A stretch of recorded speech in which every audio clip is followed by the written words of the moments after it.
we got drinks out there, but otherwise. Awesome. We're gonna start in 2 seconds. All right. Yeah. Want me to like ask people to take this? Not yet. I just want to make sure this is okay. All right.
Test.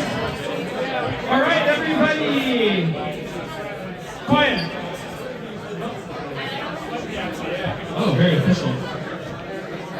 Find your seat. If someone can turn the lights off in the back, that would probably be better too. All right, if you can hear me, stop talking or clap your hands or something.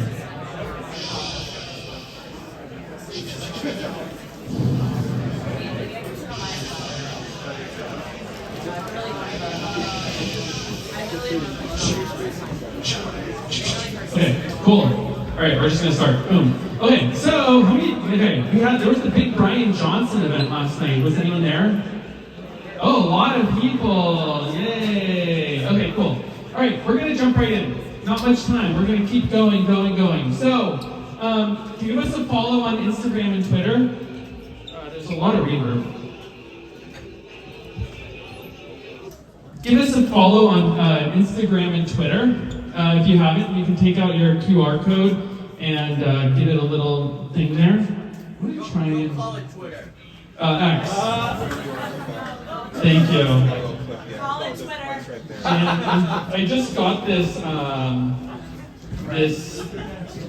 microphone, but there's like a lot of reverb and it sounds really weird. So we're gonna fix this. All right, we'll fix it in a second. Okay, so actually we'll fix it now. Where's the yellow bag? Is there like a yellow bag somewhere? Someone, can you put a little light? This is annoying. All right, we're going back to wireless.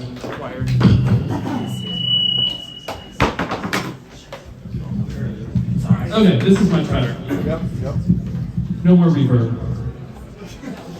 Was that my clock? Okay, so you can turn the game up. Test. 1, 2. All right, still the same thing. Okay,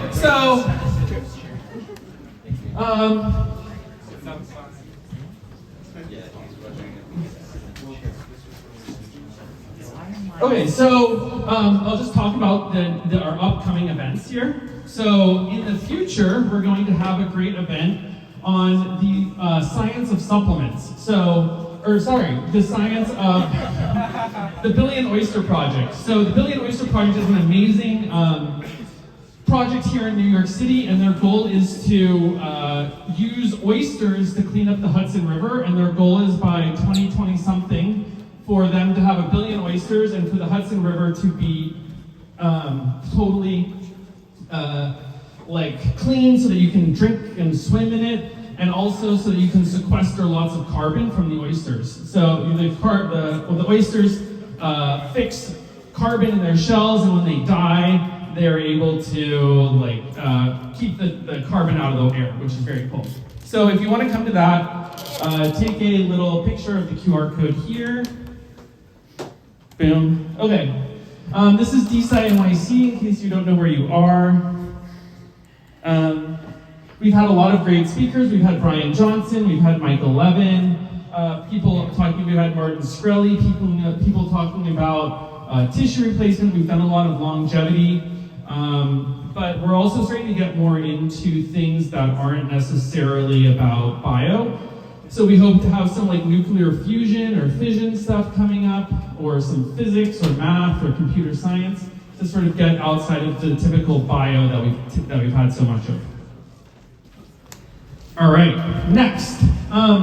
We're doing a hackathon, so this is going to be really, really cool. There's been a lot of decentralized science meetups, which I think is great, but now we want to take some of that in-person juice that we have going and make it into something that's more productive instead of just listening. And obviously, I don't expect everyone to want to do this, but for the people that do, I think it'll be really great. So if you want to participate in this, you can scan this QR code and sign up. Also, who here has an Oura Ring? Okay, a couple people. So if you scan that QR code, we'll also talk a little bit about how you can get involved in a new decentralized science project we're working on. So this is partially sponsored by Stadium Science. And Stadium Science is trying to fix the way we're doing science. And science has been done in ivory towers for too long and controlled by just a few people who decide what gets funded, and how many of you, if you're keeping track of the new drama with the NIH, a lot of things are getting defunded, and people are looking for new ways to fund science and to get excited about science and figure out what is the future. And right now, it's basically billions of dollars are being wasted on sort of frivolous projects, and not a lot is being seen from them. So we're looking for new ways to sort of change this. So how are we going to do that? The old way was using sort of experts. So if you have like Polymarket was this prediction market, where the old way of doing it was using Fox News. And Fox News was like, we have these experts and they're like, know what people want and think, but oftentimes they're sort of separated from a lot of people. And they're not so great at it. And what happened was Polymarket came along and they said, actually, these people who aren't experts, people who are just incentivized by, does that help the live stream? I'm just wondering. Maybe more light might help. Victor, does that help the video, the light, or make it worse? Turn it off. It's better without. Okay, so we'll keep it off. Okay, so then Polymarket came along and said, actually, if you want to know the outcome of an election, the way to do it is to incentivize individual people and to crowdsource it in a way that people can make money off of a correct bet. And so they basically created a betting market like FanDuel or Sports Kings, but for like politics. And this was able to really accurately predict the future outcome of this political election. And what we want to do is we want to use that same idea. Instead of having people do peer review using a journaling system, we want to give it so that people who aren't necessarily quote-unquote experts can can bet on science. So you could bet if this science research topic is going to actually be correct in the future. And so that's what we're trying to accomplish here. And we have a bunch of different things. Like the first one, you can bet on sperm. So like Brian Johnson has found that when you talk about sex, people get really excited. So we have a market for betting on who has the most motile sperm. We have a market around intermittent fasting, seeing if fasting helps people sleep or it doesn't help people sleep. We have a bet on different types of drugs that help with hair loss. So this is in collaboration with HairDAO that we're working on this. So you can bet, we have there's these actual lab experiments that are going on in Petri dishes, and you can bet which follicle is going to grow faster. We have one on the effects of vitamin C on sleep, and we have the one on the FDA, so figuring out which drugs are going to be approved by the FDA. And you can also bet on all of Brian Johnson's biomarkers, which is kind of cool.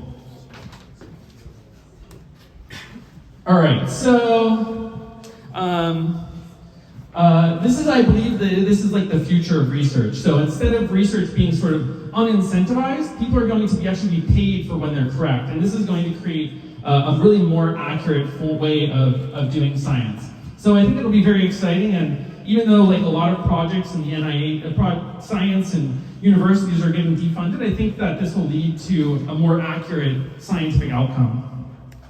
If you're interested, we're hiring, so you can, we're pretty looking for like BD, business development people, like a design person, an engineer. So if you're looking for a job or you know someone that is, take a little picture here. Does anyone have any questions around prediction markets or decentralized science or future speakers or DeSciNYC? Did it predict the election correctly? Did it predict the election correctly? Yes, it did, and with a pretty good margin too. So, and I think a lot of experts, at least if you looked at CNN or some of the polling agencies, prediction markets, I think outperformed what you'd see on CNN or Fox News. And this is really cool because, it's obviously like sort of n equals 1, n equals 2, n equals 3, depending on how far back you look, but it's definitely very, very promising. Anyone else? Okay, cool. Okay, so I wanted to also give the mic to Himanshu, who's who's with Arch Lending. He's the CEO of that. And give him a second to come up and tell us about what is Arch Lending and this amazing space that he provided. Thank you. Hey everyone, welcome once again. We've been supporting DeSci for a few months now. It's been great to have Mikey here, see the community grow. I think every time I walk in here, it's a bigger group than the last, so it's very good to see that. And also good to support my good friend Kirtan today, who's going to be speaking. A little bit about us. So, in the last 15 years, the new asset class that's come up, crypto, you might know about it, and it's grown rapidly in adoption by nation states now, by individuals, by institutions, and there really aren't many traditional financial services which people can use in the space. So if you're a high net worth individual in traditional finance, you can go to UBS, you can go to Julius Baer, somewhere else, and get top financial services. You can't do that in crypto. So that's what we provide here at Arch. We provide loans and other services to high net worth crypto individuals. If that interests you, come speak to me or find us online at Arch Lending. But without much further ado, I'd like to give it back to Mikey or Kirtan. Yes. Thank you. So if you're interested in, if you're high net or you want to get a loan on the chain, talk to Himanshu and also thank him afterwards for providing this space. And this isn't just like the first time that he's provided this space. He's done it multiple times and been extremely generous with the space. So we think DeSciNYC thanks him greatly. Okay, next up we have Kirtan. And Kirtan is a surgeon and longevity expert. And I met him probably a year or so ago. And maybe a little longer, and we've done some chatting, and I was like, oh, Kirtan, you're very interesting. You have all these interesting devices and supplements and protocols. You're like the Brian Johnson that talks about supplements and peptides instead of sleep and penises and stuff like that. So I think it's like brings a more of a science edge to the longevity space. So without further ado, let's give Kirtan a round of applause.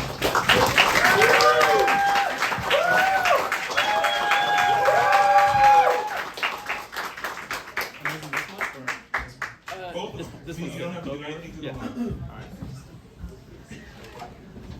Thanks for coming, guys. Appreciate it. I'll get the slides up real quick. Two things before I talk. First is, this does not constitute a medical advice. As a physician, I have to say that. Yes. And second is, I'm not an expert in any of this. I'm just an enthusiast that, like you, is sharing in health and wellness, and I hope you find some value on what I speak about.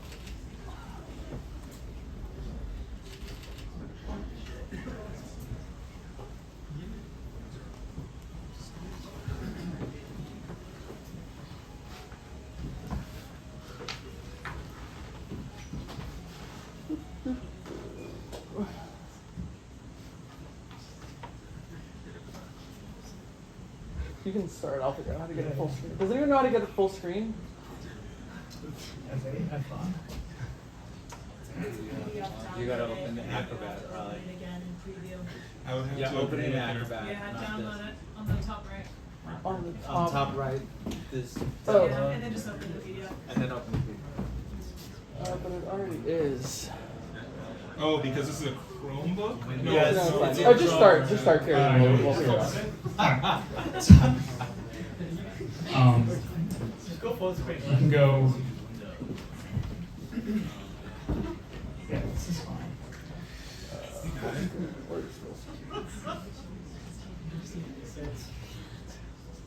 So I click the expand button next to the. There we go. F12. That's good enough. There we go. Good. You'll scroll for me? Yeah, I'll scroll for you. Okay. So I think when you're telling something important or you're trying to get your point across, it's great to tell a story. So please allow me to tell part of my story briefly, how I got here. Speak closer to the mic, please. No problem. You need the next slide, please, Michael. Oh, yeah. So I think it was the best of times, it was the worst of times. I graduated residency in 2017, and right before I did, I was approached by my chief of orthopedics, and he was like, hey man, do you want to go to Asia and volunteer your time and go to this hospital called Civil Hospital, which is Asia's largest hospital, and just volunteer your time and see some cases? And I was like, yes I do. And I went there, and let me tell you first, surgery anywhere outside the United States, with the exception of Europe or Japan, is horrendous. So if you're thinking about surgery outside the States, don't. It's not good. So when I was there, I caught something called an EHEC infection, which stands for an enterohemorrhagic E. coli infection. And that ravaged my body completely. But as one does, you go to Asia or wherever, you get sick, take some antibiotics, get better. So I got better. Go next slide, please. And 4 months, so I was with the infection, I got better. 4 months later, I started having the same symptoms. and eventually started losing a pound a week. Got all the way down to 110 pounds. I'm 5'8". And got diagnosed with also colitis, IBD, unknown pathology, and some of my pathology lab results are up there, including the timeline that I get to the doctors that I see. And I've seen like probably 20, 30 doctors now. Spent thousands of dollars trying to figure this out. And it was very, yeah, no problem. It was very difficult. And part of my healing journey came from, thinking outside the box, not just prescription healthcare, traditional medical healthcare. It was a little bit on supplements, it was a little bit on lifestyle. So, spent a long time seeing a lot of doctors and getting absolutely nowhere. Indeterminate colitis. What is colitis? IBD is inflammation of any part of your digestive system. Prevents you from absorbing the nutrients, prevents you from functioning. It's really difficult. So the next slide has some embarrassing photos, but it was part of the story, so I figured I'd include it. Just scroll up yourself. Yeah. There we go. So top left, 160 pounds, got down to 125, all the way down to 110. And it was crazy. It was to the point where I had to carry around a silicone donut to sit so that I wouldn't hurt my sciatic nerve. And what was weird was my scopes generally, like the diagnostic reports and the imaging studies, came back negative. So even doctors were very confused as to what was going on. Some of the images are me getting my scopes done before sending to my family. My dad's up there because at one point I was so weak I couldn't even go to my own appointments. And the treatment for this is really heavy autoimmune, immune suppressant drugs like Remicade, Xeljanz, things that I don't want to take because I spent my entire life pretty much like going out of my way trying to be healthy, and now if this happens to me, I'm not going to accept that. So, kind of like try to think outside the box a little bit, and it was improving over time, but it was never improving until I really made an effort to incorporate the outside thinking, including supplements. So homeostasis is balance in the body, meaning that if you're in a pathological state or you have a disease state or trying to treat something, you want to look at three components. You want to look at over-the-counter supplements. You don't want to ignore traditional healthcare because that plays a role. So I put RX in there as well. And then lifestyle choices like environment, food. Food's really important.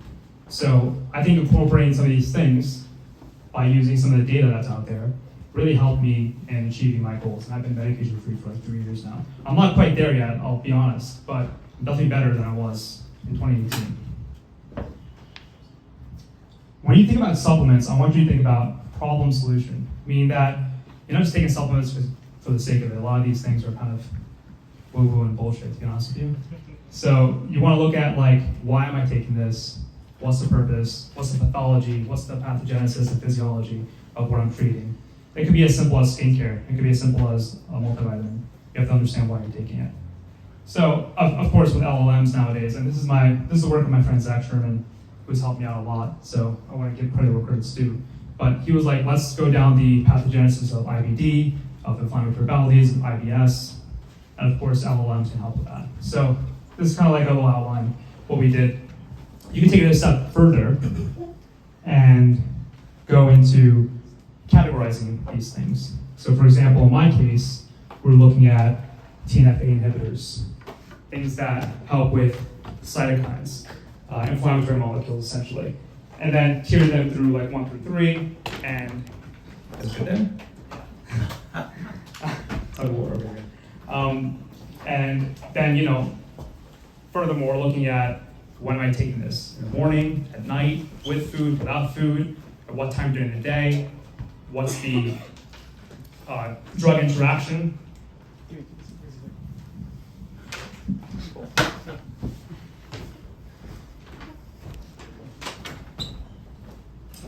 What's the drug-drug interaction and how you can implement it? And I would encourage you to do the same. With that said, I've seldom met someone or people that were truly happy in their lives, purposeful, with good friends and family, living fulfilled lives, without them going through some sort of difficult event or difficult timeline. And there's a quote by a woman named Susan David, and she says that discomfort is the price we pay for a meaningful life. Discomfort is the price of admission for a meaningful life. So I just said that story to you because it played a role in my life, but if you're going through something difficult, this is the human equation to be great. You have to go through difficult times, whether it's health, whether it's relationships, whether it's school, to be exceptional. And if you're going through something difficult now, I hope that serves as some hope for you to keep going. Okay, let's talk about food a little bit. I went back to school during the pandemic because I was bored. The ORs were closed by 3 months, and I'm a sucker for gluttony. And I got a degree in nutrition at Rutgers. And that's when I learned about the food supply, microbiome, and healthy aging. So there's a guy named Norman Borlaug. He was the father of something called the Green Revolution in the 50s. He won the Nobel Peace Prize for saving 1 billion lives. And he did this because he engineered the pest-resistant wheat germ. It was a dwarf wheat germ line that was very resistant to disease. And in the 1970s, Mexico, Pakistan, and India became net exporters of agriculture because of this innovation. Why was this good? Why was this bad? It was good because it prevented famine all around the world, but it was also very bad for 3 reasons. Number 1, this innovation, this seed, was highly invasive. So how many people have gone to Europe and have felt better? They've lost weight, food's better, they can eat pizza again. I'm sure everyone has heard the story. Well, one of the reasons why is our American food is, specifically the wheat, is high in gluten, and it's very monocrop agriculture, meaning that we have lost diversity, and just in the past 50 years. And the second was, it ruined topsoil. So topsoil is really important. We only have like 40 harvests left, something like that, where the nutrient density of the topsoil converts to the agriculture and plays a role in our food. And then the third thing was that we went from natural farming to chemical farming, meaning that this agriculture needed a lot of fertilizer, a lot of there. Lots of surprises today. Oh my God.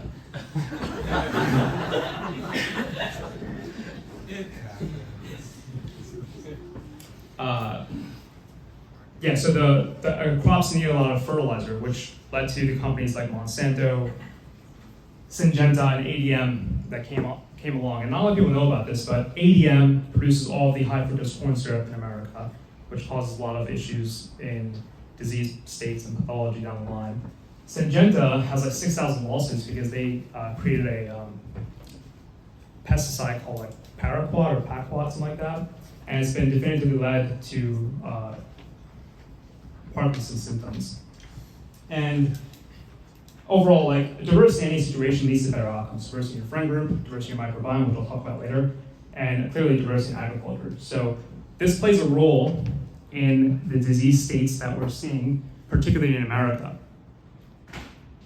And it's pretty obvious.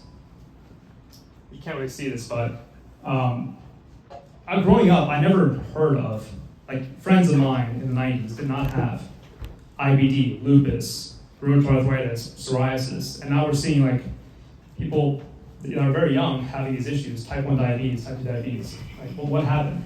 And it all happened in the past 50 years. The top line is psoriasis. More than 1 in 100 have psoriasis. The next few are like rheumatoid arthritis, Graves' disease, celiac disease, vitiligo, rheumatic fever, alopecia areata. There's a lot of men and women losing their hair like crazy. It's insane. Like, this is not normal, and it's happening on an exponential level. I'm telling you this because people are looking outside of traditional healthcare, and supplements is where they're going first.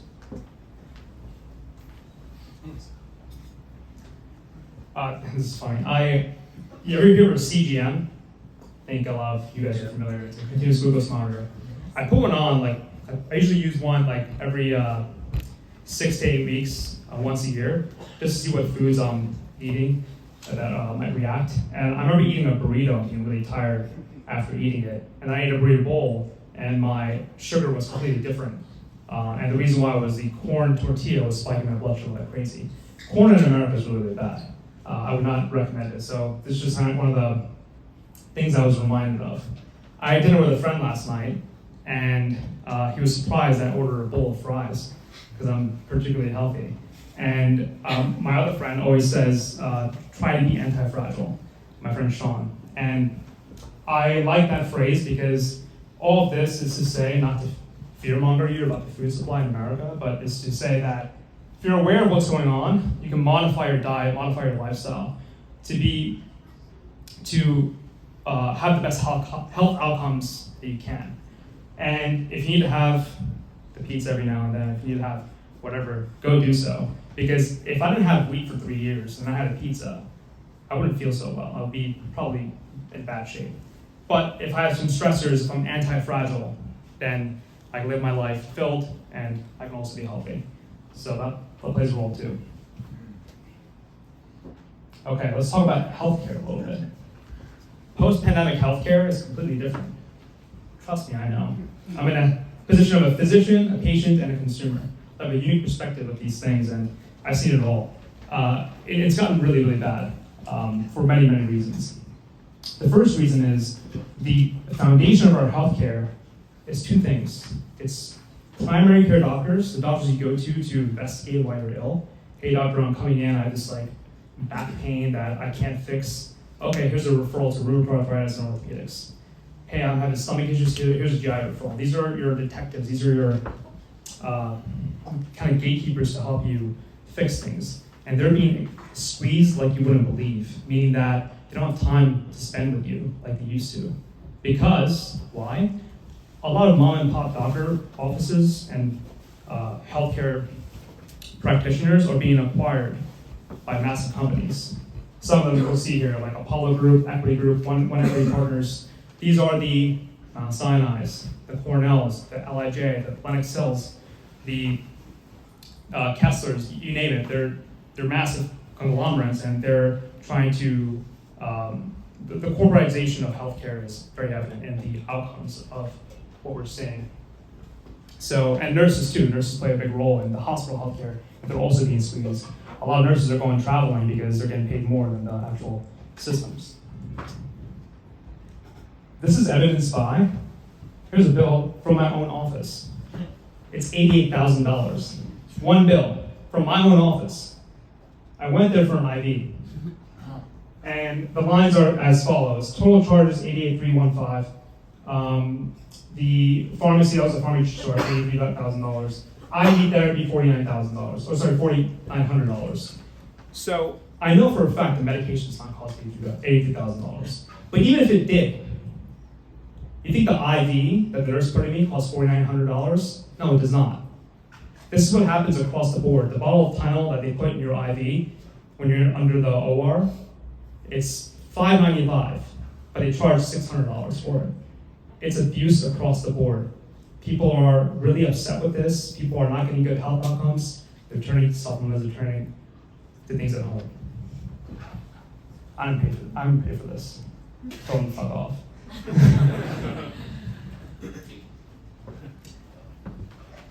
If you see a Lamborghini in 2011 on Instagram, wow, this guy's a Lamborghini. See one now on Instagram, don't bat an eye. A Birkin bag, you can get that at Walmart now. Wealth signaling is different. And I believe that this whole, everyone just came back from Brian Johnson's Don't Die thing, sure. I think people are associating anti-aging, longevity with some sort of wealth signaling. Growing up, I remember going to people's homes and being like, wow, that guy has a 60-inch TV. This guy has a 45. You know, it was just a fun thing to measure people's wealth as a child. And now it's like, hey man, do you want to see my red light lamp? So it's just an interesting trend that I think is here to stay in a good way. And I think the gateway drug, no pun intended to that, is supplements. And we're gonna get to it. So let's get into the sauce. I'm going to talk about 5 supplements you probably have heard of. And again, this is just my opinion, something that I thought was interesting. And then 5 ones you probably haven't heard of that I think play a big role. It was hard for me to choose just 5, but the talk was called 5 supplements, so I was like, all right, I guess I'll choose something. All right, we'll start easy. Creatine is a big one. Creatine goes into your cells and is phosphorylated into creatine phosphatase, which then goes into high energy cells and converts to ATP. That's kind of like the physiology of things, but it plays a huge role in glucose transport, specifically GLUT4. It's really good for cognitive benefits and sleep. So if you're sleep deprived, you can take a hero dose of creatine, 3 to 5 grams. I have this like, let's call it a, not a hangover protocol, but flight protocol. So if you're going different time zones, I'll take 3 things. I'll take 3 to 5 grams of creatine because of sleep deprivation. I'll take a 2.5 milligrams of tadalafil, which is Cialis, and I'll take NMN, which is a precursor to NAD. And this is for blood flow and mitochondrial health. It really helps. It also helps with muscle growth in the weightlifting phases. So great supplement, highly recommended. I use CGP as a brand, it's pretty good. It also helps with cognitive speed and thinking, and that's on clinical side as well. Let's talk about prebiotics. I think it's really important, more important than probiotics. So, really important topic, my favorite supplement. Probiotics, everyone's heard of it, are the good bacteria in your body. But most probiotics you see in shelves, in supermarkets, are dog shit. They don't do anything. It's the prebiotics that do the work. So you have prebiotics, probiotics, and something called postbiotics. Short chain fatty acids, the byproducts of the probiotics. Prebiotics are the start. And you need a variety dose of prebiotics to actually get the outcomes. And a hero dose of them as well. So just taking a Metamucil selenium husk is not enough. You need to actually have a diverse kind of variety of things to take every day. The digestive tract is extremely important. I'm going to go over it with you because I think it's important when it comes to supplements too. So digestion begins in the mouth with salivary amylase. You're chewing things, things go down. Digestion starts there with carbohydrates and proteins. Then it goes down to your stomach. Stomach acid, pepsin, this, that, whatever, breaks down the proteins, goes into the duodenum, the first part of the small intestine, then the jejunum, then the ileum, and then it goes into the large intestine, where a lot of the microbiome lives. You mean to tell me that a probiotic is going to survive all of that? That's 1 billion CFUs, colony forming units? Probably not. You have to take a hero dose of probiotics for it to get there. And even if it does get through all of that, and it forms a colony, it usually does not last. That's why, if you want to improve your health outcomes, prebiotics are the key. And that comes with a caveat. You shouldn't be taking prebiotics in an inflammatory state. So if you have something inflamed or you're sick, don't take prebiotics because it might make things worse. You only take them when, I don't know, it's stabilized. This is very hard to read, but what I'll show you here is on the left-hand side are all the bad bacteria. E. coli, Klebsiella, Streptococcus, and on the bottom are pathologies like HIV, inflammatory bowel disease, different things. So anyway, the point I'm trying to make is these bacteria are prominent in disease states. And probiotics, some probiotics are actually also prevalent in these inflammatory states, specifically lactobacillus, which is in almost all probiotics. So you're sick, you're like, I'm gonna take a probiotic, you take lactobacillus, it may not give you the outcomes that you're desiring. There's something called universal health promoters, UHTs, and these are anaerobic bacteria. Probiotics are usually aerobic, meaning that oxygen-rich, oxygen-poor, anaerobic. And the manufacturing process allows that because they're aerobic, lactobacillus, bifido, whatever. The real universal health promoters are anaerobic. And in order to feed those anaerobes, you have to take prebiotics. For my ladies in the audience, estrogen is, so women are actually more prone to autoimmune disease than men. And one of the theories behind that is estrogen. The reason why is you have these things called tight junctions in your body, and they're held together by zonulin, which is a transport protein. And estrogen may make those tight junctions a little bit more permeable. So even more important for women to take prebiotics and take care of their gut health. like I said before, diversity in any situation leads to better outcomes. Diversity in your prebiotics also play a role. So each one of these prebiotics play a role in different parts of the digestive tract, and combined can actually produce a really profound health outcome. The hero microbe of the gut is something called F. precisiae, and it loves pectin, specifically apple pectin. So there's something to be said about apple a day. Green apples are really good because apple pectin compared to citrus pectin gets down to the terminal ileum, which is where the large intestine starts. So the reason why F. precisiae is the hero anaerobe of the gut is because the byproducts of that are the postbiotics, the good short chain fatty acids that play a role. And I'll talk about that in a second too. Let's talk about NAD, NMN, ATP.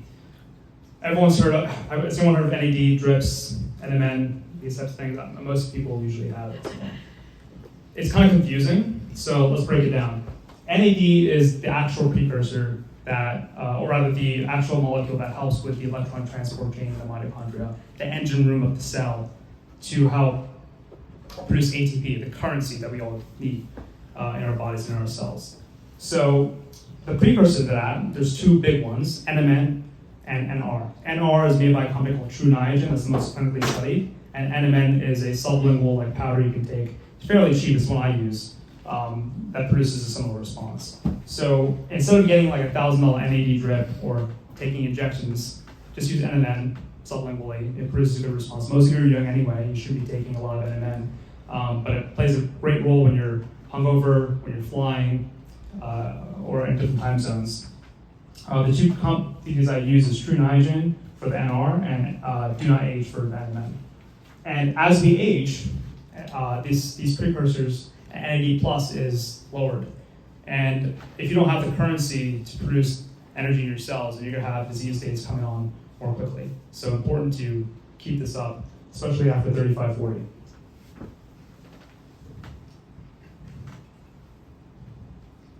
If you remember in biology, you have your mitochondria, your Golgi apparatus, your nucleus, the Krebs cycle, ATP, really important. All of this plays a role with NMN, NAD, and NR.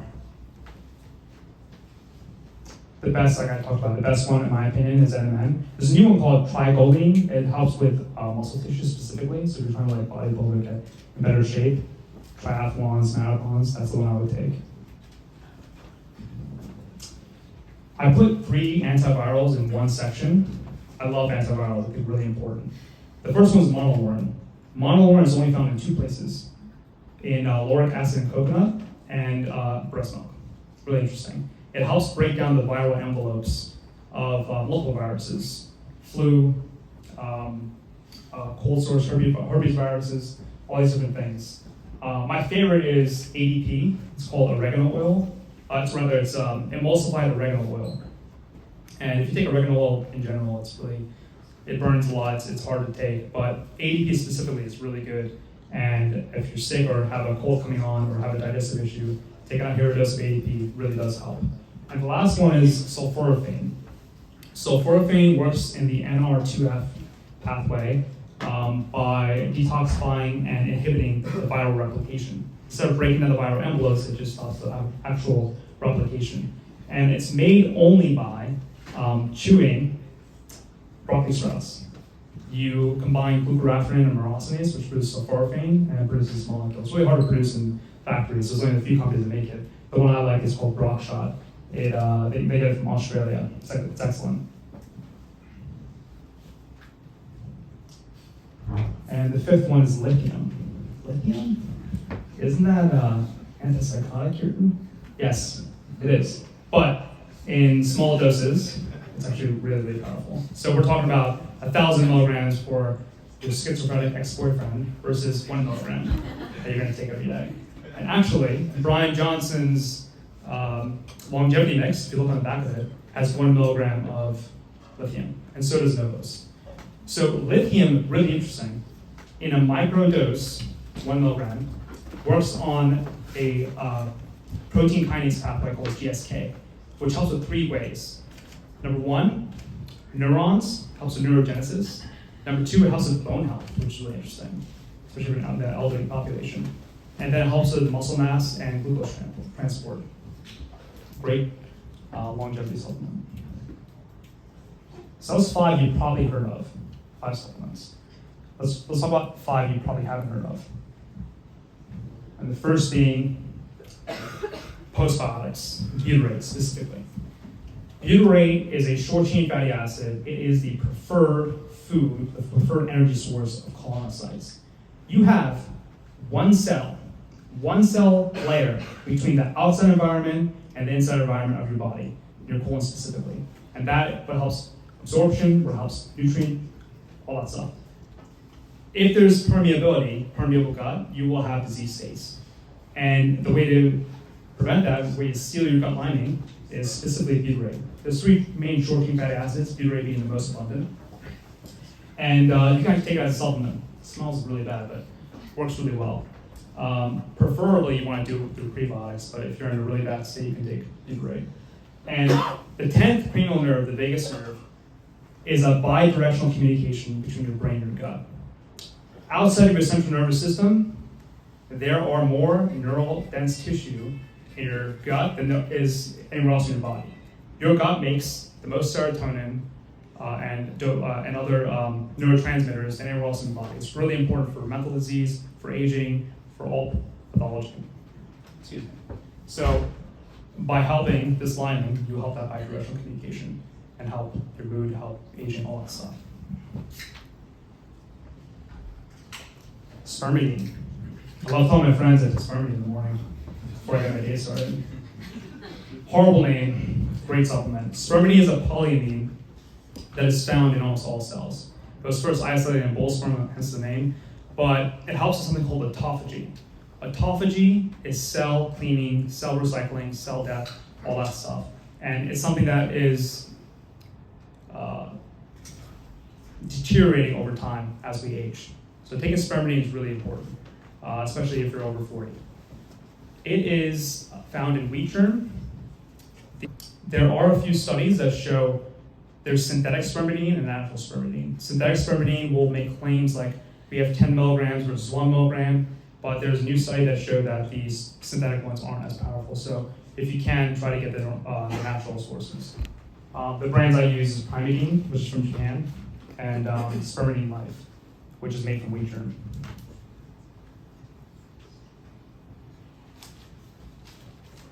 GlyNac. GlyNac is glycine and N-acetylcysteine combined. Really great supplement. I have a photo of Arnold in there because we're seeing our idols age, we're seeing our parents age. We're in a unique position of helping people out that are older than us. Science is on our side. So I don't want to see my parents suffer as they age. And GlyNac specifically has been shown in clinical studies to help the aging population across multiple pathologies. Specifically, GlyNac helps in 2 ways. Glutathione is the master intracellular antioxidant in your body. And as we age, that goes away, and it's just good for everything. So taking that is really important. And then, you ever not brush your teeth for 3 days? You have plaque buildup in your mouth? You know what I'm talking about? Right? Everyone's been there. Okay, just me. Plaque buildup is biofilms. Biofilms are theorized to be one of the causes of disease and aging. And NAC, N-acetylcysteine, breaks down the disulfide bonds of these biofilms in the digestive tract and other parts of the body. So for that reason, it's really important. My grandparents use it, they're doing well. Amoxicillin, a Russian supplement slash some weird stuff, but it works really, really well. It's essentially an anti-anxiety supplement, over-the-counter supplement in Russia, but it's being sold through as a nootropic here in the States. And it works in 3 ways. Anti-anxiety, it crosses the blood-brain barrier because the molecule is very small, and it helps with blood flow. Blood flow is the key to everything when it comes to wound healing, and it's the key for brain health too. So when you have plaque buildup in your arteries, in your carotid, you can develop neurodegenerative diseases in the brain. Improving your blood flow is really important. Using this sublingually before a workout is actually really good. Somehow it just improves blood flow everywhere, especially in cardiovascular exercise. And I think it's available as a nootropic on a company called Cosmic Nootropics. I do a lot of my specialty is foot and ankle surgery, and we deal with a lot of vascular disease, specifically diabetes and neuropathy. And what you'll see in something called PVD, peripheral vascular disease, and you see this in the elderly population, is if you look at their legs, they will be shiny and hairless. And that's because the microvessels, the microvasculature is gone, it's died. And you'll see the same thing in a bald man, in an older bald man. So there's a theory behind why DHTs, hormones, cause microvascular disease in the scalp and cause hair miniaturization. The same thing happens in the legs with PVD. So having things like amoxapine, nitrogen, obviously cardiovascular exercise to improve blood flow will prevent all sorts of things, including brain health. And specifically for brain health, there's a reason why you shouldn't eat late at night. And I eat late at night all the time because I love eating. But you shouldn't eat like 3 to 4 hours before bed because you're removing the cleansing wave of blood in your brain while you're sleeping and it's in your gut instead. So try not to do that, and using things like amoxapine as a supplement plays a huge role in your aging. The last one is HMO, which stands for human milk oligosaccharide. I learned this in med school, or rather in nutrition school. And as adults, when it comes to autoimmune disease and disease in general. And of the human milk oligosaccharides, the most abundant is 2-FL. If you walk down Target and you go down the baby food aisle, you'll see a little 2'FL, and it stands for this. It's a prebiotic that helps the baby's first microbiome. And it has really great antiviral properties, really great immune properties as we age, and it's actually one of the things I use after I learned about it. I went down the baby food aisle, took some Similac, and it helped out. So I don't like the corn stuff in there, so I took a supplement that just had 2-FL in it, and it did work. It's a really interesting supplement that not many people know about. And it doesn't come from breast milk, it's made in the lab, but you can take it, it's great. And then as far as bonus round goes, I love peptides. It was a big part of my healing journey. Some of the peptides that I'm sure you've heard of, BBC 157, bioprotective 157, CDC ipamorelin for growth hormone. These are amino acids that produce a response in your body, and they're all individual. They can't be really patented. They're kind of popular now after GLP-1s, Ozempic, Mounjaro, tirzepatide, whatever. So they're becoming more and more popular, but these are, I can imagine, going to be more prevalent as the new administration probably makes them less regulated. So that's pretty much it. That's all I got for you guys. And let me know if you have any questions.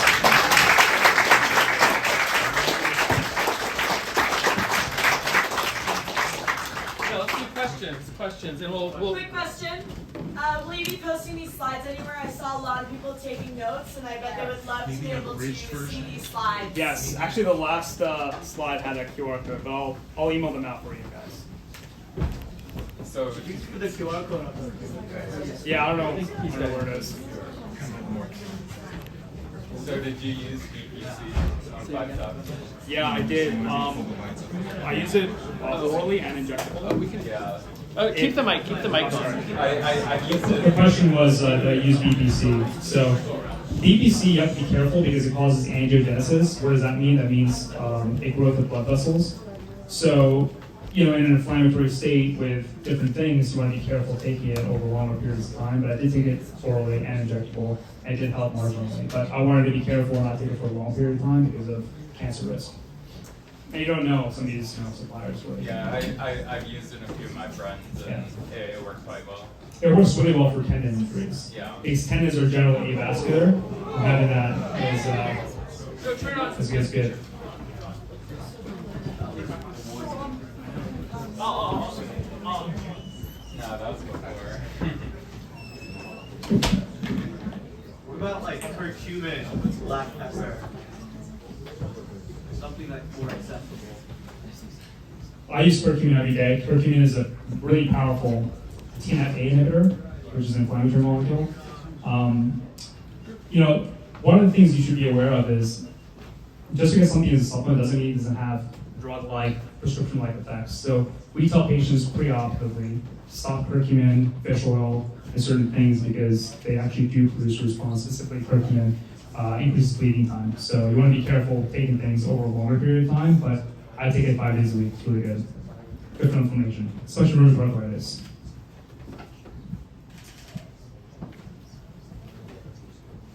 How do you assess contraindications between all the supplements and peptides that you take? Repeat the question. Yeah, the question was how do I assess contraindications between the peptides and supplements I take? In modern times, I use LLMs, which is really easy. Before, I just kind of like did the research on different pathways. So, like for example, fish oil. If I was an elderly gentleman, I was taking fish oil and let's say warfarin, which is an anticoagulant. There's a contraindication there clearly. So most of the supplements have clear contraindications that are easily Googleable or researchable. You just have to make an effort to these for problem solutions. Yeah, so talk a lot about like bad bacteria. Our biome consists of fungi, viruses, parasites, and bacteria. It's a whole, ecosystem there that is kind of unknown at the moment. But as far as parasites goes, there are really good tests that do shotgun genomics. They can see what kind of the breakdown of all the aforementioned things. The one test I use is called Genova. There's another one called Jonah that does AI genome testing as well. But that's what I would use to see what kind of parasites you have. Yeah, some of these things are caused by parasites. And it's good to know what it is before you start taking drugs. I did so much testing to do this and something. Yeah. There was one right there and that one. Yeah, maybe you can start calling out. Yeah. You next? Then When you say prebiotics, is there a difference between that and just eating foods with a lot of fiber? I think if you're to eat foods with a lot of fiber, it's really hard to get the amount of fiber you need. Again, with the whole nutrient-dense food thing with America, our food quality is so bad that we're just nutrient poor all the time. So to get the prebiotics through apples or cruciferous vegetables is difficult in your stomach. It just is. So I like supplements. The one I use is Thorn Fiber Bend. It has a whole mix of some of the prebiotics. I take that every morning. It really helps. Yeah. Is there a risk to taking monowarrin if you're sick? If you're sick, I mean, that's when I do take it. Sorry. Is there a risk of taking monolaurin if you're sick? Not that I know of. I've taken monolaurin when I'm sick many times, specifically viral infections. Yeah, a lot of doctors will give you antibiotics no matter what, which you should be against, because if you're sick, Thorn is one of them because you very careful with Amazon supplements. I buy directly from the manufacturer. These Amazon FBA warehouses are in hot rooms. You don't know if your supplement's being degraded over time. So the other thing is I keep a lot of supplements in the fridge, specifically fish oil. It's fish oil. Put it in the fridge as soon as you get it. Use it within 30 days. Throw it out, and then get a new batch. It's fish oil. What about Labdoor.com? I'm not familiar with Labdoor. Labdoor.com, they review all the supplements. Oh, really? Yeah, and Subco is one of them as well, right? Subco? Some other company that does that, I believe. I think Subco shutting down though. Oh, is it? No. RIP then. sorry, Do you think Ozempic has side effects that people should be Yes. knowledgeable about? Yes. So Ozempic, does it have side effects? Yes. So Ozempic was a peptide used for diabetes first, and now it's the hot drug. GLP-1s are fantastic. They're really amazing. In a microdose way, people are using it for dopamine issues, addiction issues, cravings, you name it. And it also plays a role in inflammatory conditions too, because GLP-1 receptors are all over the body.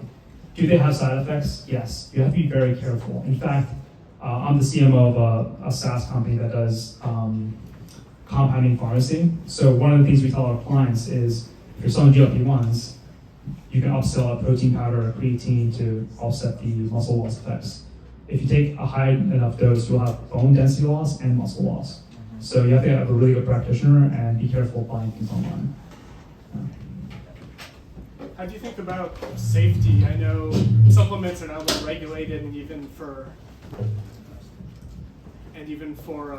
FDA-approved drugs like Vioxx, I think 20 million people took it before they realized it caused tens of thousands of deaths. But supplements, they have a lot less testing, right? Yeah, that's why you should be careful with the supplier and. Which ones are like? What do you look for in the research to decide? Okay, this one's got it. Double-blind placebo-controlled trials in humans, not mice. Usually, that's what I look for. So him and then her, well, because you got the mic. Yeah, well, that's what I was going to ask. Great, this is great. Hurry up here. Yeah, I was going to ask, like, what type of studies, like, what journals to read, and, people that might not be scientifically, literate, like, Today is to look at the abstract. In the scientific paper, you have something called abstract, which is the first section. It's essentially a summary of findings. So you can look at the abstract. The discussion is like essentially the discussion of the findings, and then you'll have the result of the fund. So I usually read the abstract and the result. As you get used to it, you'll find, and then also funding sources, right? How is this funded? So you see a PubMed article, and is this funded by the company that's been doing that's selling the supplement? It's hard to determine that sometimes. I would also say that it's our responsibility as a community to get his slides and to find reputable sources and then try to spread it that way, because it's not everybody is a PhD or has the requisite skills in order to interpret the data. So we have to look for signs like this gentleman in order to help us out. So I think we need to make sure this stuff's on the website after this opportunity. Yeah, cool. Question everything for sure, and just because something's working for you doesn't mean it will work for the guy next to you. That's why I like microdosing things and trying things out. I've tried out a lot of things and I've refined it to what works for me. Brian Johnson also recommends doing some baseline testing before and then seeing what happens and then making a decision based on that. Someone else have a question? How often do you eat pizza? Okay, so I tell my patients this. I have a lot of diabetic patients that are non-compliant. So I'm like, hey ma'am, or hey mister, please consider eating really clean 5 days a week. On the weekends, have something here and there. You want to have variety, you want to have, and a lot of these patients are older, right? They're stubborn too, a generation apart. So you want to let these people enjoy their lives. So, I have fries dish and I really enjoy them, So I think once every few weeks. Yeah. First of all, amazing talk. Thank you so much for all of the information. What are your thoughts on just your general multivitamin for men or women? I'm not a big fan of multivitamins. We call it expensive P. A lot of it just gets drawn out unless you have a B vitamin deficiency or proper vitamin D deficiency, which a lot of people have. I'd rather take the trace minerals and vitamins separately, vitamin D, like vitamin D or vitamin E or whatever it might be. So I'm not a big fan of multivitamins specifically. And then one follow-up to that, if you were doing microdosing to kind of refine your personal kind of best concoction, how are you tracking your results? Are you doing the continuous glucose monitoring? Are you doing blood tests? What is the best way to track yourself? There's something called CRP, C-reactive protein. It's a master inflammatory marker that you can find in your blood work. So for me, that's one big one. I do microbiome testing pretty regularly, and then lately I've been doing hormone testing. So for me, that's a good marker of my health. I haven't done any of the age tested yet. I don't think they're there yet. So you don't participate in any epigenetic testing? No, I don't think they're there yet. I think there's too many companies that are claiming too many things, and there's no standard yet. You have iOS and Windows standard, and then you have other operating systems maybe, right? But what's the standard right now that's looking there yet?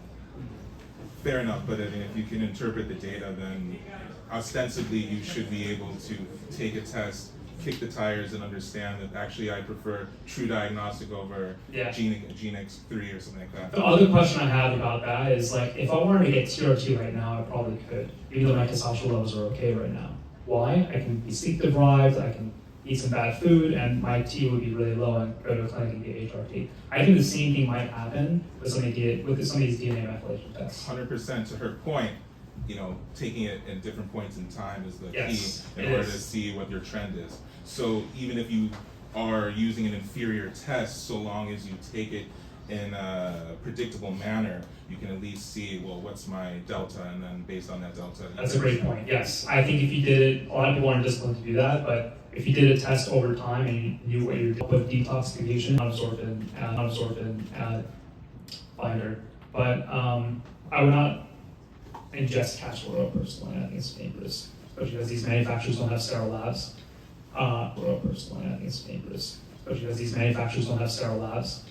Topically, it's great for skin, but yeah, detox pathway. The best detox pathway is drinking and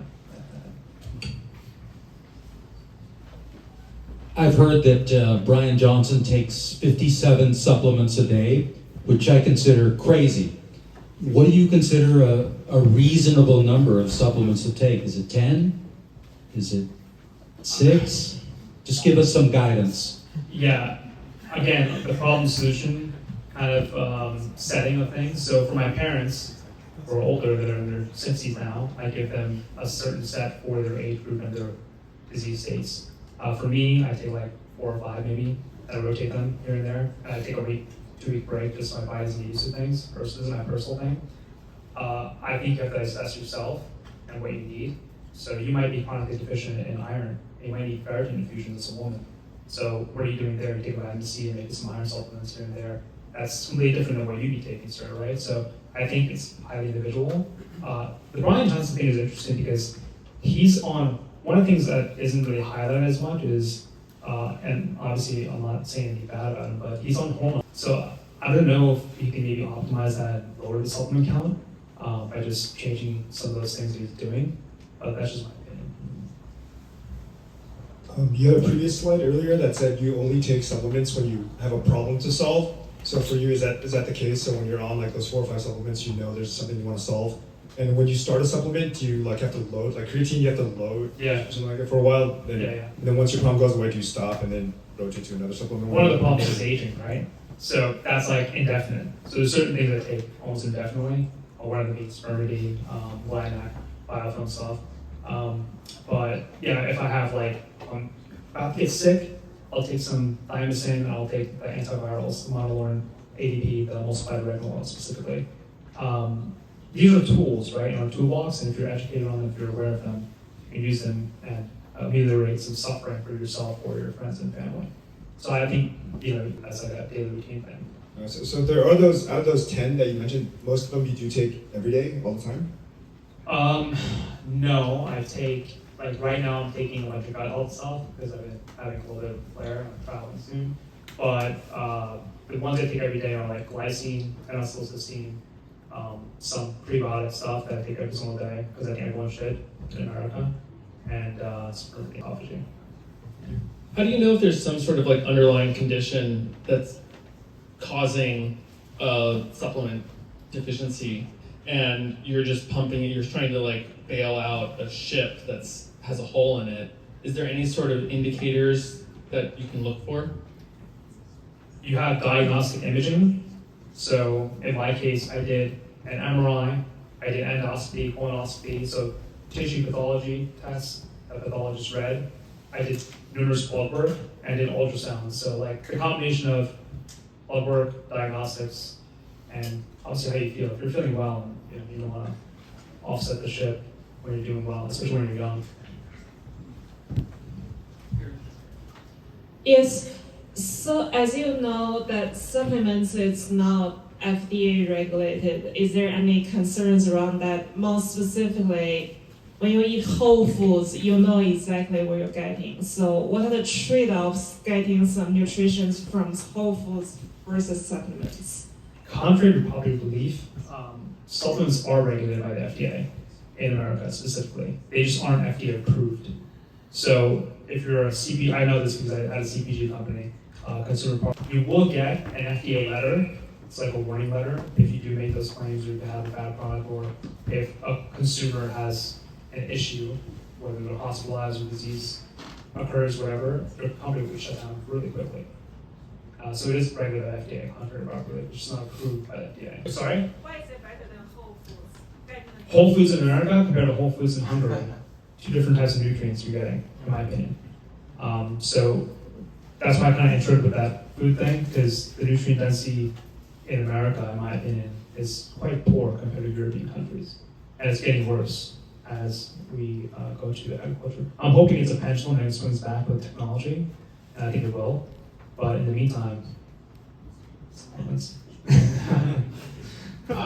Just to play off of her question, so I used to take tons of supplements. I think I was spending like $200-300 a month, all in like 20 different things, right? And then I found that my liver enzyme was really high at one point.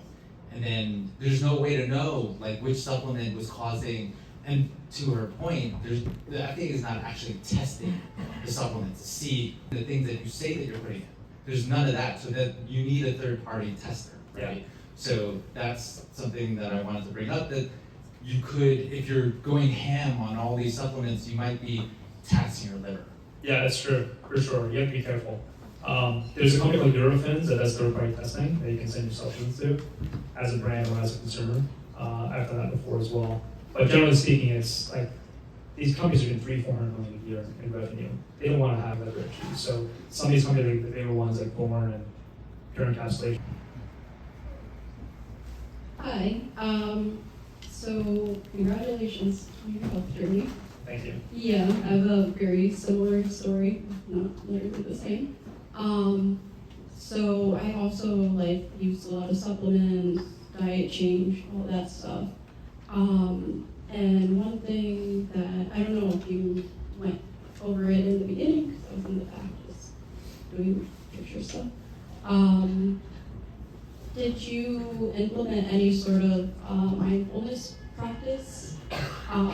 Because for me, that kind of like took all that extra physical stuff and like put the gas pedal on it when it was like a mind shift, you know.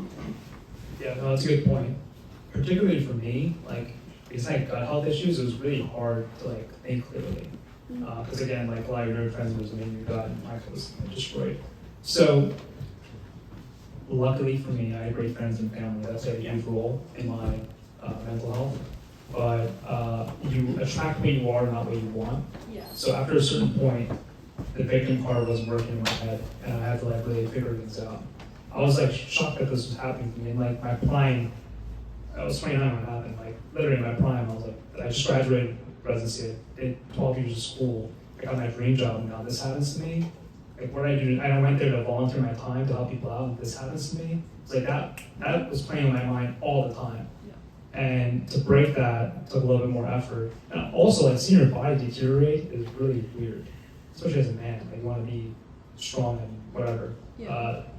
It was bad. I was stuck going home for a few weeks to my parents. My mom gets sad, and yeah, it took it was a few months of downside, but I think I'm pretty resilient, and schools helped me that. And it was mostly my friends that helped me out, honestly. Yeah. So the mindfulness stuff, a lot of journaling. A lot of good things, and willy-nilly go get an MRI, get a colonoscopy, get our blood done, whatever we want. Like we don't have those luxuries of writing those scripts to ourselves. So what are some of the conversations like MRIs, colonoscopies, endoscopes? Like how do we have those conversations to get these things, to learn more about our body and what we might need? Yeah, it's unfortunate. It was like I always make fun of with my patients. I make fun of this with my patients about like how there's two sins in medicine, and one of them is insurance companies, and the other ones are pharmacies, because they never approve of what I prescribe and never approve of anything I diagnose. More so post-pandemic than ever. It's really crazy. Like in order for you to get an MRI in my office right now, I know you have an ankle fracture or an ankle tendon tear, and it's a tear, but I have to get an X-ray first, 6 weeks of conservative bullshit therapy, and then I get an MRI. And that's just the way that things are. It's pay to play. Like, in order to be healthy in America, you have to be wealthy. There's full body MRIs you can pay for. There's blood you can pay for out of your pocket. So if you have the means to do so, you can do that. But as far as conversations with your physician, again, if you can find a good primary, it can give you time. That's where I would go. And they're hard to find more than ever now. So you trying to help a girl out, or just or what? I'm a specialist. I can't describe that. The only reason I thought to speak up is because as an internal medicine primary care physician and and biomedical informatician and all the other things. I think it's really important to point people in the right direction when they ask. So I worked for a company for a little while doing telemedicine called Forward. You could really convince a lot of... When? Recently? Yeah, like they screwed something up I and knew it. They were not great to me. Say again? I think every location is closed. Wow. it went down, yeah. Sorry, everybody. You cannot go to Forward. That's going backwards. All right, so instead, there's a lot of telemedicine companies out there, so I highly recommend going for a telemedicine company. Once you find one, then can coerce, convince, talk to your primary care doctor. A lot of time, I don't mean like that. But yes, what I'm basically saying is if you have a really frank conversation, a lot of telemedicine providers can sometimes figure out ways of getting you to the right specialist or to the right thing. It's all about knowing that whole pathway of first get the x-ray, then 6 weeks of conservative management, then MRI and such. So actually 12 weeks is almost the same. Whatever the case is, that's my suggestion. And then additionally, there are also a lot of concierge physicians that, as you said, pay to play. And so that's really difficult for individuals that don't have the income or the means. So in that case, there are sometimes these new models where you can sometimes see people giving price breaks for a very focused question, especially if it's a concierge that's handling high net worth people. It's not really commonly known, but a lot of doctors are willing to help out. They just don't know who they need to help first. Other question?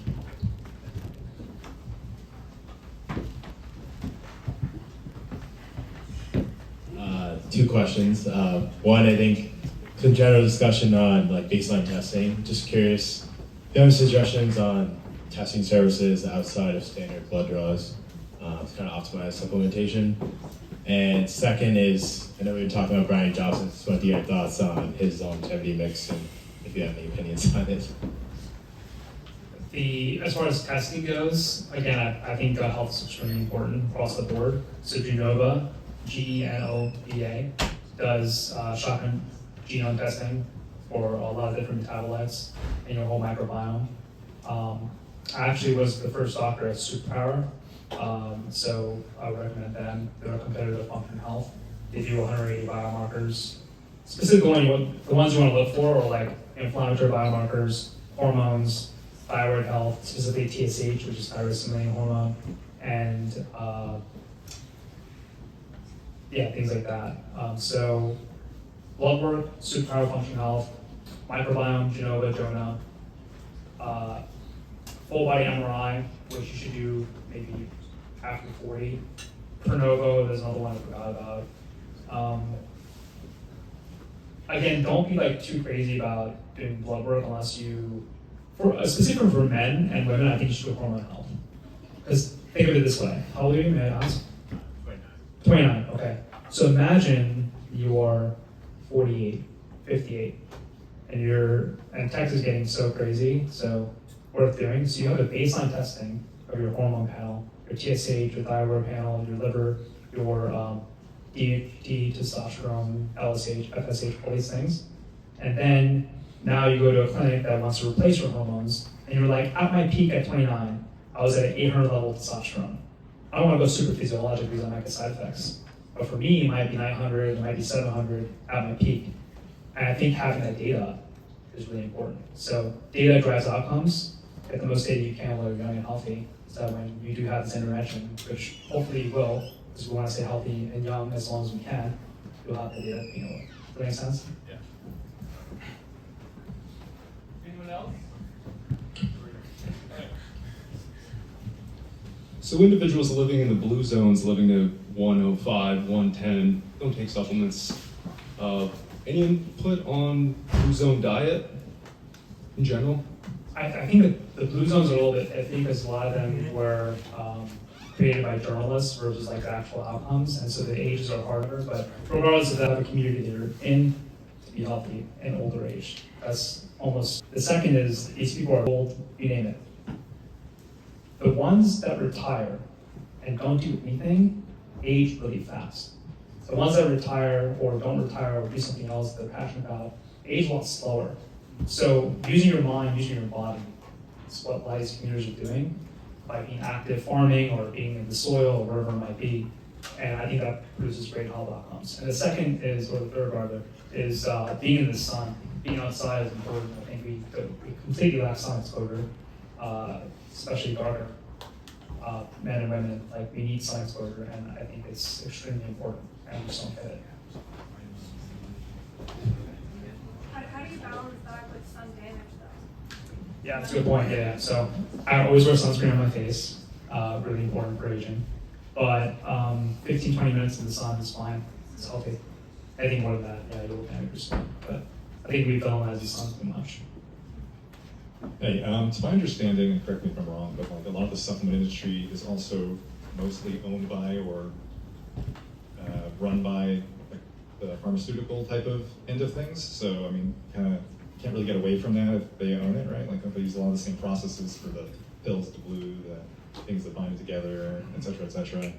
Yeah, I would say, I mean, I just went to a factory called VitaQuest in New Jersey, and they were the former Pfizer like labs. So similar manufacturing, they're not owned by Pfizer though, but the ones that do really well have similar clean labs, similar processes, similar tablet formations, whatever. Those are the good ones, but to my knowledge, I don't think a lot of supplement products are owned by pharmaceuticals. They just don't have interest in it. The CAC and LTV and AOB for pharmaceuticals is way higher than supplements. There's no interest there. I don't think there's a lot of overlap personally. I'm in both industries. I was in supplements, I'm not anymore. I'm knee deep in pharma right now, and I don't see any overlap yet.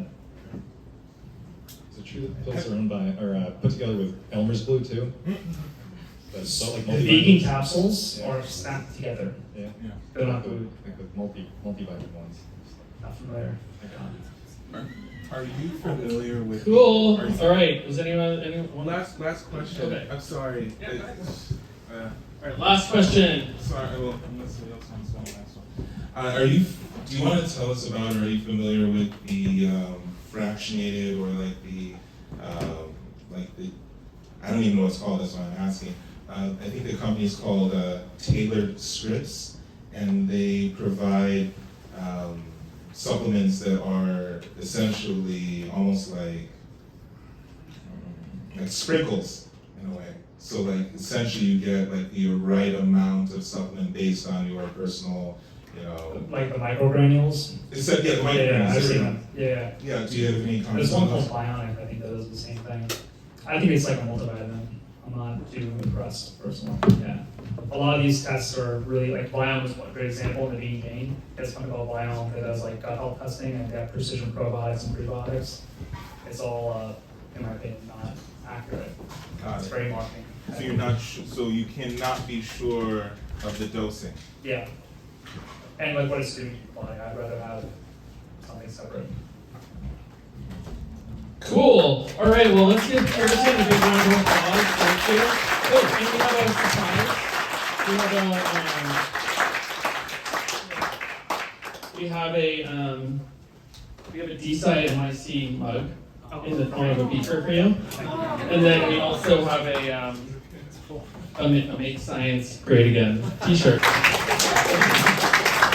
All right.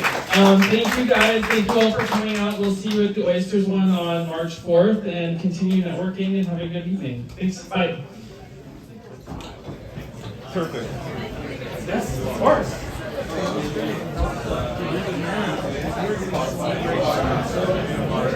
Yeah, let's do that right now.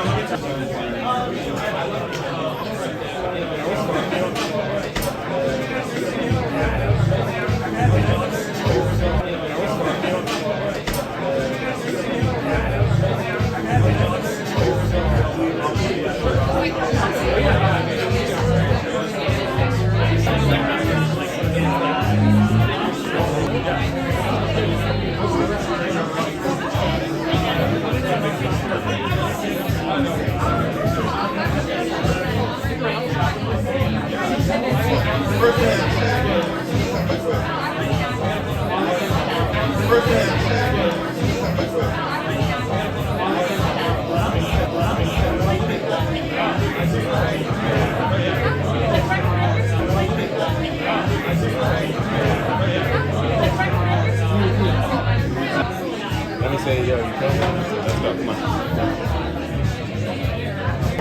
Hold on, let me take a video. Take a video. Yeah, just call us through as Kevin and I'll give you a link to it. Yeah, and if you don't have to remember before you leave, I'll just break down.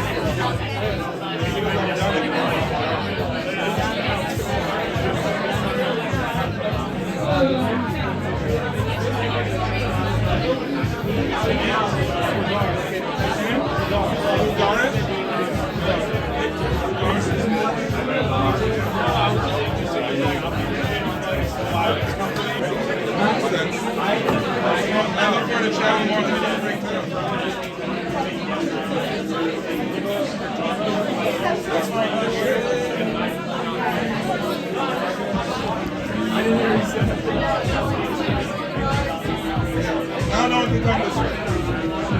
Can we connect and then we can talk together? Yes. Let me just finish. Oh, yeah. And then I'll be oh, yeah, sure. So, do you need some help? No, I'm good. I just need a breakdown. Okay. Say Victor, right?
Thank you for coming.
But if you don't mind me asking, what is your graduation? That's a pretty around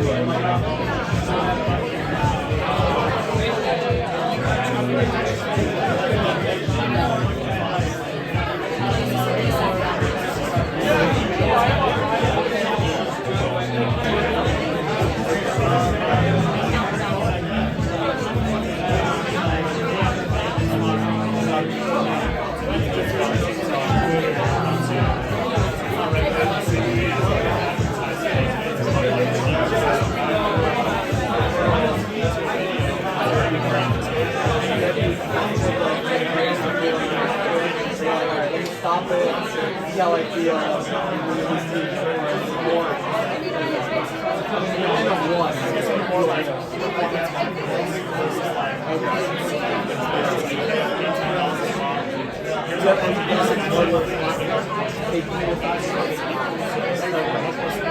yeah, if you just go to your PCP and be like, I want baseline blood work, that you actually want that.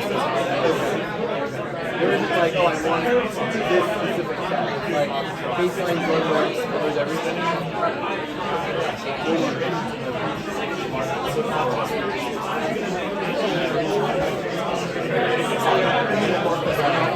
Yeah.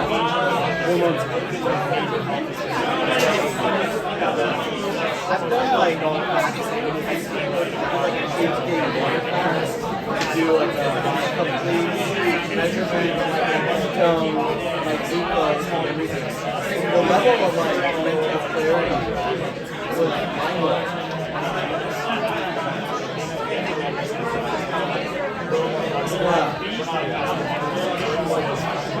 Yeah, and I guess part of it is we don't know what to stop using, right? So we use a lot of energy in digestion.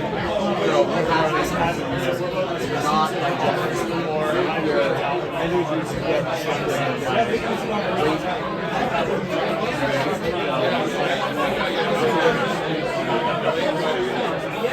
yeah. Okay.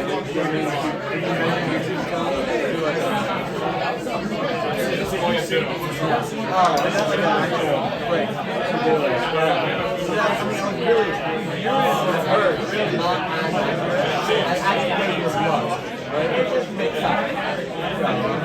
I said it back, I want the real thing. But I'm going to put my body without much stress. Yeah, I think being vegetarian is hard. Take fish oil or take them home. Better. Short. Pure short.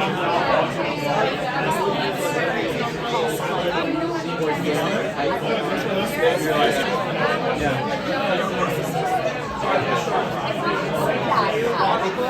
It seemed like you definitely trial and tested yourself.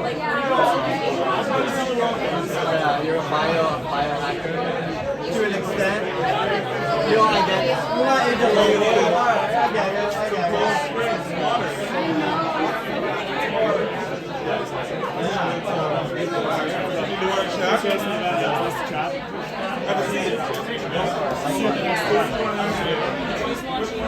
Great space, brother. Yeah, I love it. Do you live here? Okay. How big is the company? 70. Wow. Okay, what do you do with this space right here? Oh, do you?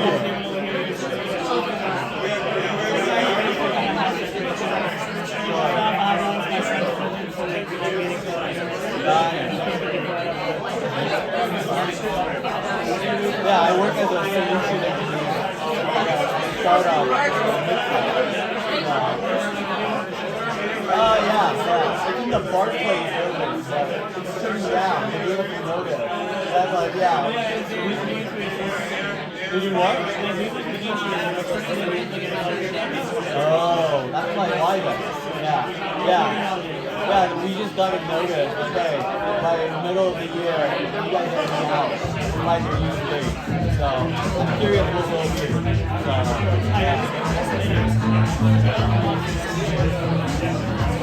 yeah.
Oh yeah. Thank you. That was good. Thanks. We did it. It's a little crazy when it all comes together.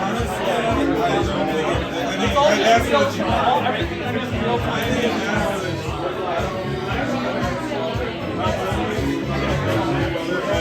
So stuff I wrote up on paper, which I'll type up in your email.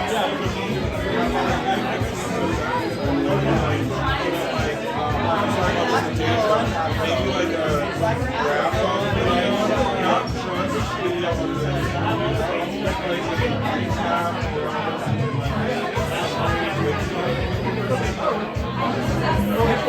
yeah, so like here's the thing, like it's almost like you turn it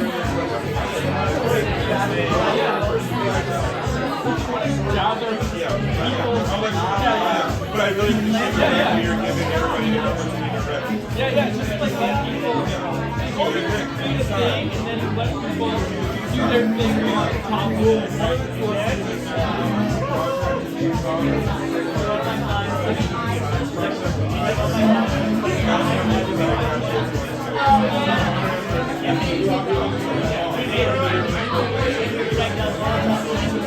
Yeah.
Oh, yeah.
Get the basics before you like micro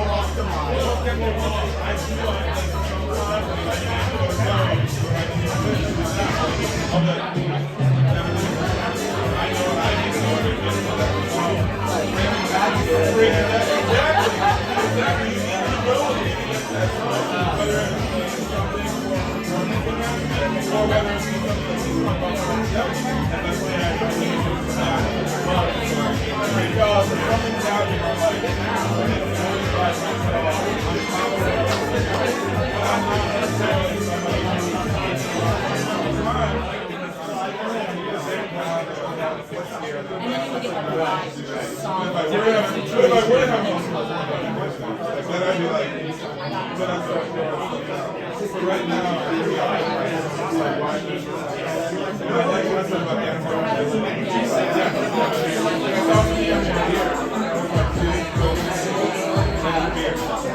we're all doing water, sure.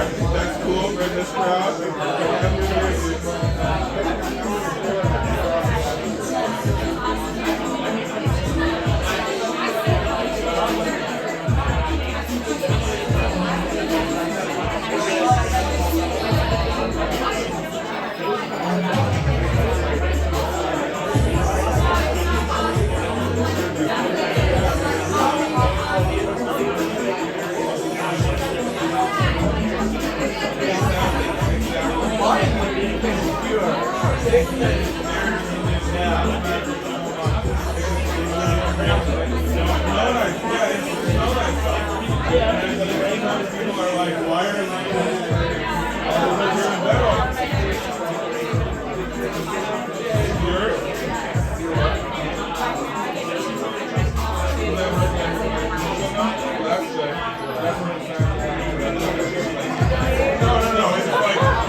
Oh my god!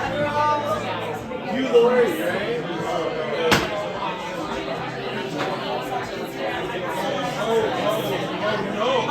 No, so it's not. I didn't get any of the girls out into it for but I did watch like I watched like when I watch people watching TV. So there are people that are watching TV and I can stand it and watching people because they out loud. Like Larry the Cable Guy. Sharing their passwords. Just like it's like what? It's so cool. It's totally like so one of them was for somebody with all the DVDs in one house, ready to come to the computer, and or whatever, music, I don't know where all they have now, there you go, all this house, watch the someone, in a row, all day, every day, for like 6 months. Like watching you run your own server, like a master. And he's like, yo, what do you want? What do you want? And he's like, yeah, I'll just download it. And he's like, yeah, let's do it. He's like, I don't want to pay. Alright. It's funny, you know. I know. Yeah.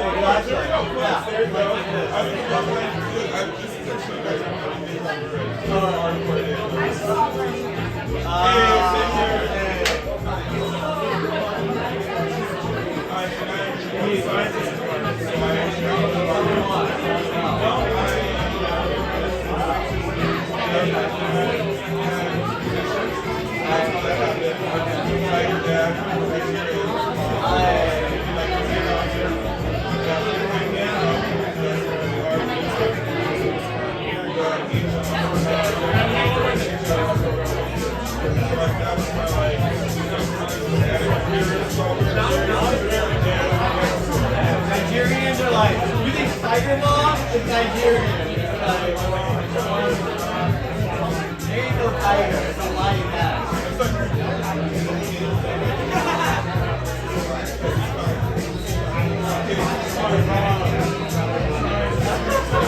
I'm still obeying you, Mom.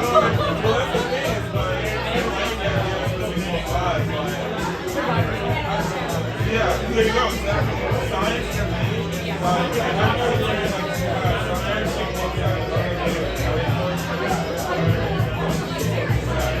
I know, I like the optimism.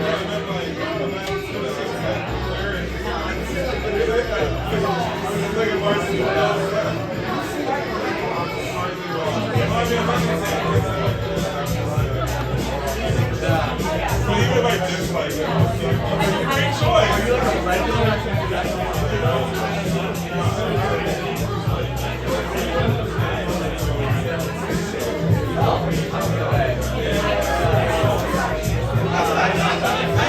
I left. That's why I'm here. I stay open. I live in Oakland.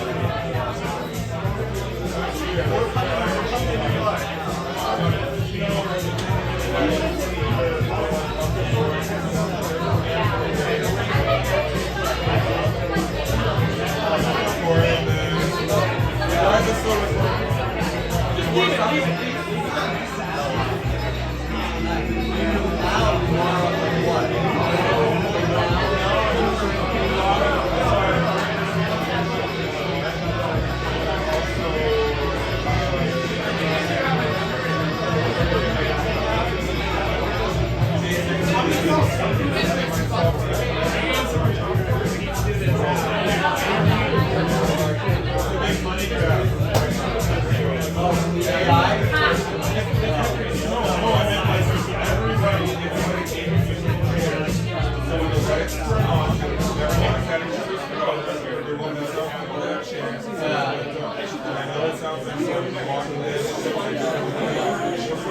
Next 4 years? It's hard to say. It's hard to say. It's really hard to say. It's really hard to say. You never know what's going to happen.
Are you both regulars here?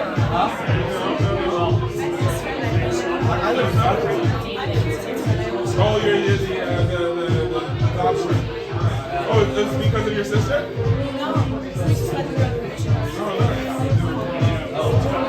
Well, we're gonna probably do a follow-up with this. So I hope you check it out. Really? Yeah. Get me invited to one of your guys.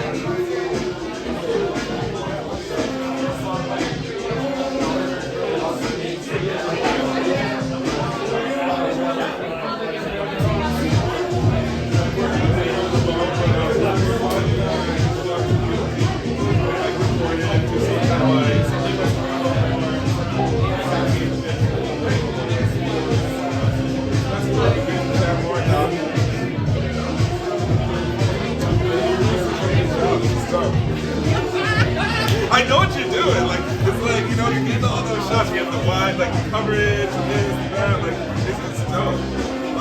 I truly believe in things like he said at school. Like just break off for all day. It's like taking charge. We really do have to like people will catch on once we do it.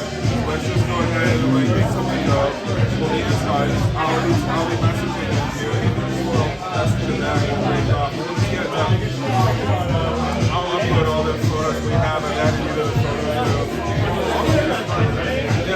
This wasn't even a thing. All we have to do is just take something and all the shots.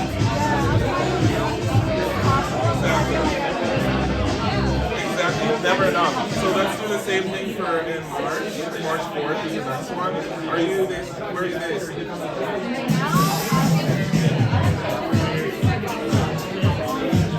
No worries. Okay, the reason I ask is because if there's any other opportunities to do social media after we talk, we'll see if this comes out.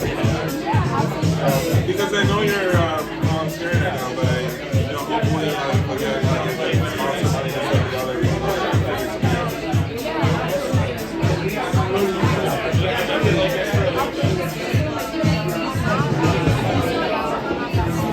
Okay, sounds good. I will.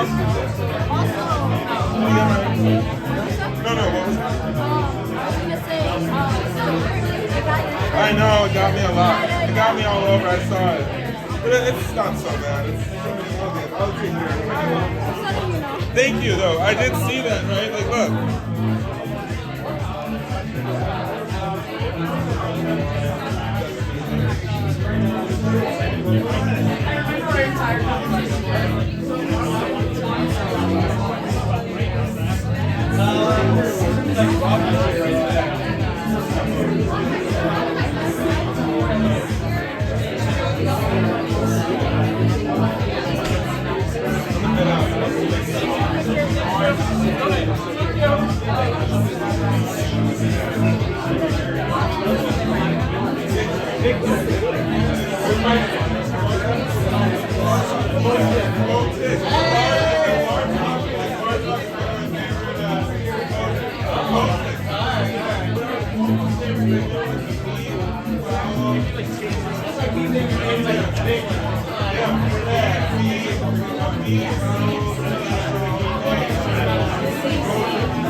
Clean up the pizza and the cups.